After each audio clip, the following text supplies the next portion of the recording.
Hello, this is Anvati. Welcome to the news with NDTV.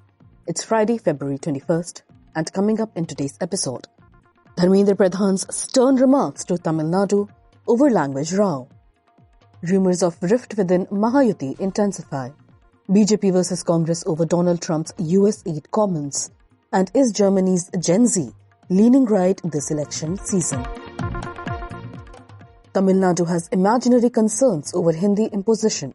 Union Education Minister Dharmendra Pradhan has declared, there is no question of imposing any language, but there is an over-reliance on foreign languages, limiting students' exposure to their linguistic roots.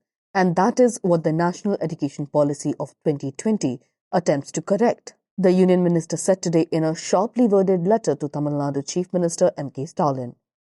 The state has been fighting against UGC's NEP 2020 draft rules since it was introduced, and have amped up the outrage recently.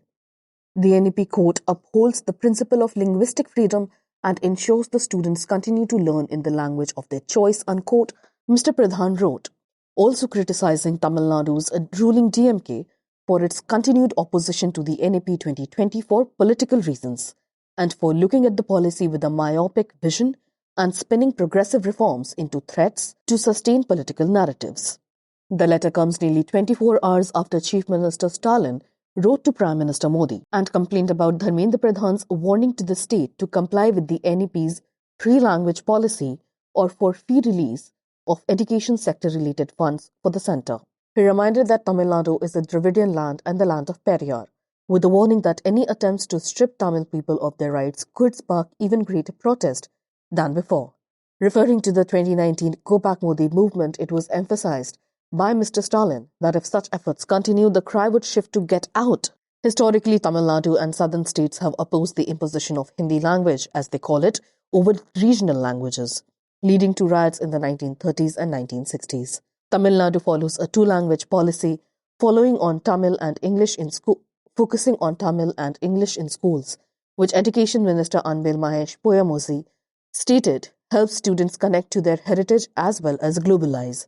The state government rejects the 2020 education policy which proposed three-language rule, especially its inclusion of Hindi. The BJP's push for this policy is seen as part of its struggle to gain influence in Tamil Nadu, where it has struggled to win significant electoral support in recent years. In his letter, which Mr. Pradhan declared was not written in good taste, was full of political motivation and had imaginary concerns, Mr. Stalin urged Prime Minister Modi to release Rs 2,154 crore worth of funds for the 2024-25 in the spirit of cooperative federalism and for the welfare of students. Mr. Stalin, who on Sunday said Mr. Pradhan was trying to blackmail the state into submitting to Hindi imposition, also insisted his government would not abandon the two-language formula followed by the state-run schools since 1967 for the NEP's three-language formula. Deputy Chief Minister Udayanidhi Stalin, the Chief Minister's son, was equally emphatic in his remarks on Wednesday, declaring that Tamil Nadu is ready for another language war. Speculation about a rift within Maharashtra's BJP-led Mahayuti alliance has intensified following the absence of Deputy Chief Minister Eknath Shinde from three major government events. Shinde missed the inauguration of a Chhatrapati Shivaji Maharaj statue in Badlapur, the Maratha King's birth anniversary celebrations at Agra Fort, and the launch of second phase of Shiv Shrishti theme park in Ambegaon, Budruk. All these events were attended by Chief Minister Dharmendra Pradhan, further fueling speculations about tensions between the alliance partners. The Mahayuti alliance, which includes the BJP Shiv Sena Eknath Shinde and NCP Ajit Pawar, secured a commanding victory in the November 2024 assembly elections, winning a whopping 230 out of 288 seats. Shinde's rise to prominence came after he rebelled against Shiv Sena leader Uddhav Thackeray in 2022, leading to a split in the party. Shinde's faction later won the original Shiv Sena name and symbol after court decisions. However, despite the alliance's electoral success, Shinde's faction was upset when he was not appointed chief minister, apparently, and was instead placed in charge of the State Disaster Management Authority. Recent developments have further highlighted discontent within the alliance. the withdrawal of vice security cover for several MLAs, particularly from Shinde's Shiv Sena faction, has added fuel to the fire.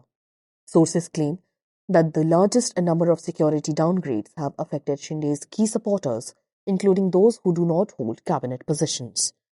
The Shiv Sena and NCP have also faced internal issues with the Ladki Bahin Yojana, a key initiative credited with the alliance's success, becoming a point of contention. Mr. Shinde's faction raised objections over the omission of the word Mukhyamantri from promotional materials for the scheme. Sources say tensions also surfaced over the appointment of NCP's Aditi Tatkare and BJP's Girish Mahajan as Nashik and Raigad guardian ministers, further complicating the alliance dynamics. Additionally, Mr. Shinde's absence from a review meeting for the 2027 Nashik Kumbh Mela, chaired by Mr. Fadnavis, has raised eyebrows. Despite these signs of discord, senior BJP leader Ashish Shelar has downplayed reports of a rift, insisting that the government is functioning smoothly and there is no significant resentment among the alliance partners. Following US President Donald Trump's unsubstantiated claims on US money being used to allegedly influence Indian elections, a war of words has broken out between Congress and Bharatiya Janata Party. The BJP has accused the Congress of seeking foreign funds to prevent Prime Minister Narendra Modi from coming into power in 2014. Following comments from US President Donald Trump about a $21 million USAID grant to India, Trump on February 16th questioned the purpose of the funds, especially allocated for voter turnout, asking, and I quote, "Why do we need to spend $21 million for voter turnout in India? I guess they were trying to get somebody else elected," unquote. The BJP's allegations stem from its assertion that during the Congress-led UPA government, both the Indian government and NGOs received substantial foreign funding. According to BJP sources, the UPA government received $204.8 million, while NGOs received a significantly higher amount of $2,114 million. However, after the National Democratic Alliance came to power, this funding saw a sharp decline for the government, down to just $1 million from 2014 to 2015. At the time, the funding for non-governmental organizations increased to $2,579 million. The BJP claims that after Prime Minister Modi took office, USAID shifted its focus from government funding to supporting anti-India and anti-national entities within the countries. The BJP also pointed to George Soros's Open Society Foundation, or OSF, alleging that the organization received $47 million through its anti-government reports, allegedly, which they say were used by Congress to criticize the NDA government. In response, Congress has demanded transparency from the government and called for a white paper detailing USAID's historical support to both government and non-government organizations in India. Senior Congress leader Jairam Ramesh dismissed Mr. Trump's claim as nonsensical and criticized the BJP's accusations, urging the Indian government to clarify the situation.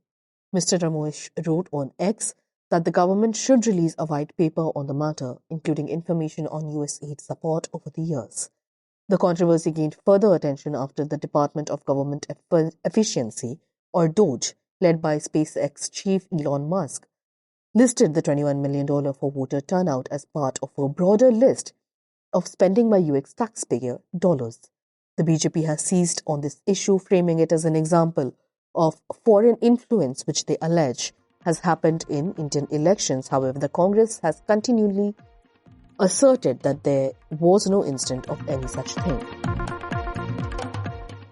As Germany heads to the polls this Sunday, a shift in voting patterns among Gen Z has become evident, according to AFD, with more young voters leaning towards right-wing parties. Just a few years ago, environmental protection and social justice were key issues for younger Germans, but factors like the war in Ukraine, rising migration and economic challenges have led to a dramatic shift in priorities. Germany's political landscape includes the conservative CDU-CSU, which is currently the second largest party, and the far-right AFD, which is gaining momentum, particularly in the eastern regions. While the CDU-CSU focus on issues such as immigration and the economy, moderate parties continue to push for climate and welfare policies. Unlike previous generations, AFP says Gen Z voters are more flexible with their choices, prioritizing immediate concerns over party loyalty. In the 2021 elections, the Greens were popular among 18 to 24-year-olds, driven by the Fridays for Future movement. However, the Greens' stance on green energy and a more multicultural society has sparked backlash, causing their support decline. The rise of right-wing politics across Europe has made immigration a central issue, one that many left-leaning parties are unwilling to compromise on. In last year's European election, the CDU-CSU alliance was the most popular among young voters, followed by the AFD, signaling a trend towards the right. Recent surveys showed a continued shift to the right among Germany's Gen Z. Born between 1997 and 2012, many of these young voters are casting their ballots for the first time. Analysts suggest that Gen Z is less concerned about the far-right AFD, as they don't carry the same historical baggage related to the World War II as previous generations. The CDU-CSU dominates the western regions, while AFD has made significant gains in the eastern Germany, especially among younger voters. In 2023, the AFD saw strong support in eastern regional elections, particularly at the expense of the Greens. Social media platforms like TikTok have played a significant role in shaping the political views of young Germans, according to the news report. Both the far-right AFD and far-left D-Link have successfully mobilized support through these platforms, contributing to a more polarized political landscape. With 30% of voters still undecided, the upcoming election could hinge on this undecided voter base, making it a critical factor in determining Germany's future leadership. That's all for today. You were listening to the news with NDTV, your daily newspaper and TV bulletin wrapped in a compact podcast. If you want to catch up with the day's events in a hurry, do remember to subscribe to the news with NDTV on Apple, Spotify and the NDTV News app. This is your host Anviti, signing off.